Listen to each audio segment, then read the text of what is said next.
All right, guys. I'm going too close to showtime here. You know, the show starts at 5:30 with interviews live at tyt.com/live, youtube.com/tyt. But I got to get this out because it's an amazing story and I love it. Is a letter out at Harper's today from a number of fascinating people who don't often agree on things. And it is against cancel culture. It's called A Letter on Justice and Open Debate. And it is signed by some folks that I do not agree with. David Brooks, David Frum, Barry Weiss, etc. And then there's folks who signed it who I love. Salman Rushdie, Noam Chomsky, Zephyr Teachout, Dahlia Lithwick, Gloria Steinem, Malcolm Gladwell. Okay, so now it is an open letter to everybody saying, please stop with cancel culture. It is the most illiberal position to say that people who don't agree with me should be silenced. Some people are surprised that Noam Chomsky signed this letter. That's because they don't know anything about Noam Chomsky or anything, period. Of course, Noam Chomsky signed this letter. No one's been canceled more than Noam Chomsky throughout his career. And it's not right when the right wing does it. It's also not right when the left wing does it. Now, for saying that, I'm sure some people in the left wing will want to cancel me. Well, you're very late to the party. I've already been canceled 1,000 times over. Why? I mean, if you know about the Young Turks, you probably know we're very progressive, and so you might be surprised. Why would anybody cancel you guys? You guys are radical left, right?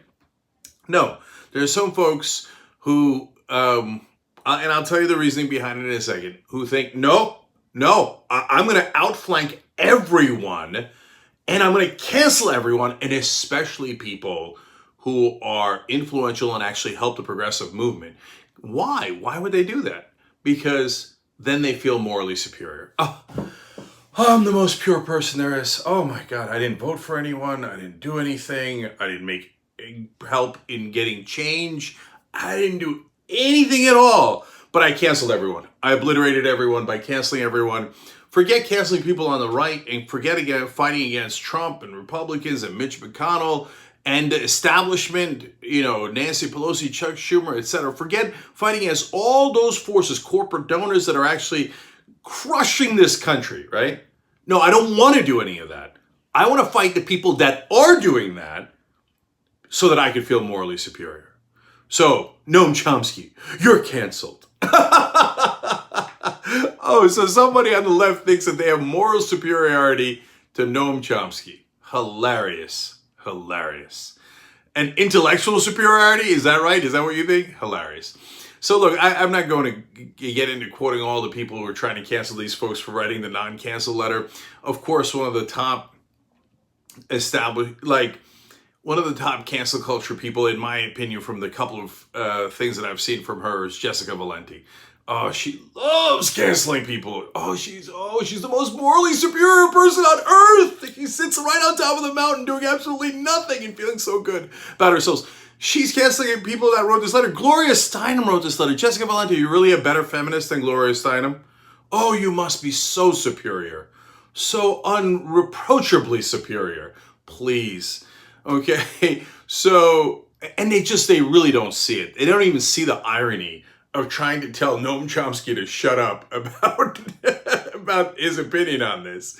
Okay, now, look, the reason I did one quick thing on Twitter about it, but the reason I want to do a video about it is because this conversation, although as you can tell, I'm amused by it, etc., it actually requires nuance. So if you're one of the folks who are saying, look, I'm not canceling Noam Chomsky, but it's Barry Weiss is incredibly hypocritical for signing on to this letter when she's literally trying to get people fired for disagreeing on the issue of Israel. You're 100% right.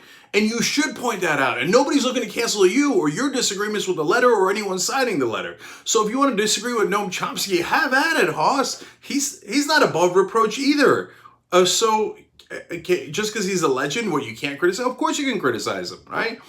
And so But what does cancel culture mean? Does it mean, oh, I disagree with you? Well, you're just allowed to disagree with anybody you like. That's the whole point. That's why we're against cancel culture, because we think you are allowed to disagree with anyone you want, most especially me. Right? Of course, you're allowed to disagree with me. What kind of a liberal or progressive would you be if you didn't think that? But honestly, a lot of people, not a lot, but some significant minority of the left is now beginning to think that. So I want you to understand what it means. So here they give examples. Editors are fired for running controversial pieces, they say. Professors are investigated for quoting works of literature in class. A researcher is fired for circulating a peer-reviewed academic study. Those are all true. Those things did happen. So it's not like, hey, folks disagreed with the professor. No, they tried to get the professor fired. Now, Barry Weiss and some of the right-wingers on this letter have tried to do similar things on other topics. So if you're pointing out their hypocrisy, I'm right there with you, brothers and sisters. They are hypocritical on that. They're just saying, don't cancel me, but I love canceling other people. So fair enough. But does that mean that the letter, because Barry Weiss signed the letter, no one else should have signed the letter? No. And are you allowed to agree with certain people that you find otherwise reprehensible? Yes. David Frum was a guy who helped push the Iraq war, got hundreds of thousands of people killed. I'm never going to forgive him for that. But that doesn't mean that I can't agree with him that broccoli is healthy for you and that 2 + 2 = 4 and that Donald Trump is a monster. All those things are true. If Frum wanted me to sign a letter saying Donald Trump's an idiot, I would sign it because he is an idiot. Because that is true, right? If you wanted me to sign a letter saying the Iraq war was awesome, I do not agree and will never agree. That's not canceling. That's good, healthy debate. But if you say that person is illegitimate, for example, in this case, Barry Weiss, who I, as you could tell, and I've now said it 1,000 times, I do not agree with and do not even like, and I think is hypocritical. If you say you cannot touch anything else she touches because she has been canceled, well, that's the culture that I disagree with. That's toxic, right? And saying people should be fired because they disagree with you, toxic. So now if you say, hey, and some on the right wing say, oh, you guys started this on the Young Turks, and so this is just catching up with you. No, that's not remotely true. Max Minkin, who's a Young Turks member who I just saw, love your comment, and I'm about to do that, and that was going to be my conclusion. If you're a member, by the way, on YouTube, I can see your names and your comments as we do these videos, and I love you for it. The join button's right underneath. There'll be criticism of that too. Oh my God, this guy tried to get his show to work. And he's powered by his own audience. Outrageous. I'm canceling him. By the way, that's the beauty of being powered by the audience. You can cancel me. If you don't like what I'm saying, or you don't think it's worthwhile, or you don't think it should exist, you could unjoin. And nobody else will tell you that except us. The Pecan Tree, thank you for being a member. I can see your badge, TYT badges, if you're a member. So look, we're of the people, by the people, for the people. Literally, because we're financed by you guys, we're powered by you guys. So if you like what we're doing and you like our independence, that we're not idealized on the right or the left or the middle, then yes, then join. Hit the join button, and you'll get all of our videos too. And if you don't, God bless. That's called open marketplace of ideas. So if for the right wingers claiming we're hypocritical on this, never. I defended Ben Shapiro and Ann Coulter's right to give those speeches on college. I pointed out their hypocrisy when they try to shut down other people. Michael Rywet, thank you for being a member. Just joined. Thank you. Appreciate it, Michael. And by the way, so I point out Ben Shapiro gets paid $20,000, $40,000 by right-wing billionaires to make those speeches. So it's not really about free speech, but he's got to be able to be allowed to speak.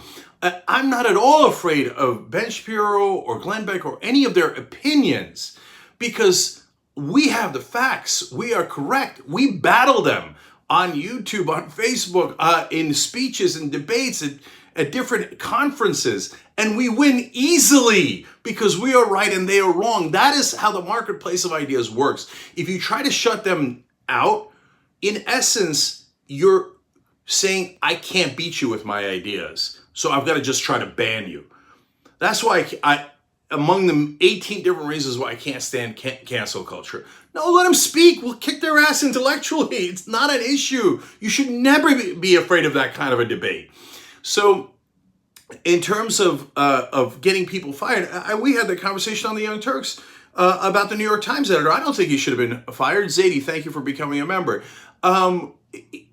I don't agree with Tom Cotton's editorial. I thought it was terrible, it was dangerous, etc. But he's a member of the United States Senate. You're going to fire a guy for running an editorial from a senator? Tom Cotton's a terrible, terrible person. Let me run the editorial next to him and show what a terrible person he is. By the way, that's the real problem with the New York Times. It's not that they run right-wing editorials. It's that they steadfastly refuse to run progressive editorials. They've been canceling progressives for 20 years now. And so that's another long conversation. But I even defended Rush Limbaugh and Don Imus and all those guys when everybody was calling for them to be fired. I didn't defend them on their ideas. Their ideas are abhorrent and easy to defeat, right? But we are much better off. Megyn Kelly, I said Megyn Kelly shouldn't be fired. Why? Because her ideas about the Santa Claus being white and the Easter Bunny being yellow or whatever these things, mythical creatures being whatever they are. No, those are stupid ideas, but I'm not afraid of them. What we're way better off doing is, in the case of what she got fired from NBC for was, oh my God, she said a comment that was unacceptable about blackface. Now, it was a bad comment, but aren't we all better off if we have a conversation about that comment and explain to people why blackface is wrong and why people have done it but shouldn't have done it, etc., instead of saying, okay, anyone who's said it or who did it 10 years ago, 20 years ago, 50 years ago, you're all canceled, whether you knew it or you didn't know it. No, that is not the progressive position. The progressive position is we love open debate. We crush an open debate, and we don't cancel people over it. Now, is there a line that goes too far? Yes, of course, okay? My interviews are about to start. I gotta go, okay? So some people could advocate for violence. Alex Jones, what he does to sick his lunatic followers on the Sandy Hook families, it crosses a line because it crosses a line into physicality and doing things in the real world and stalking people, etc. And can you be against outright lies? Sure, of course you can, right? But we have got to be careful to be actual progressives and not ideologues like there are on the right wing. We should not make the same mistakes as them as we fight them. So I love that Chomsky signed this letter, and I'm deeply amused that anyone thinks they can cancel Noam Chomsky and that they have superiority to him. So at the end, I'm going to go back to what one of our members just said during this live broadcast. If cancel culture gets to unilaterally cancel people, okay, I am going to now officially cancel culture. Oh no, matter meets antimatter, the world explodes. Okay, well, if anybody can do it unilaterally, I just canceled the entire cancel culture. So what are you going to do now? Hey, don't say anything. Sorry, if you're part of the cancel culture, you've already been canceled. I now have moral superiority to you. Nobody saw that twist coming. Except our members. All right. Love it. Left is best. Thank you for being a member. Watch the interviews. We got a giant show for you guys today. We'll see you over there if you haven't canceled us yet. Okay. Love you guys. Keep it going.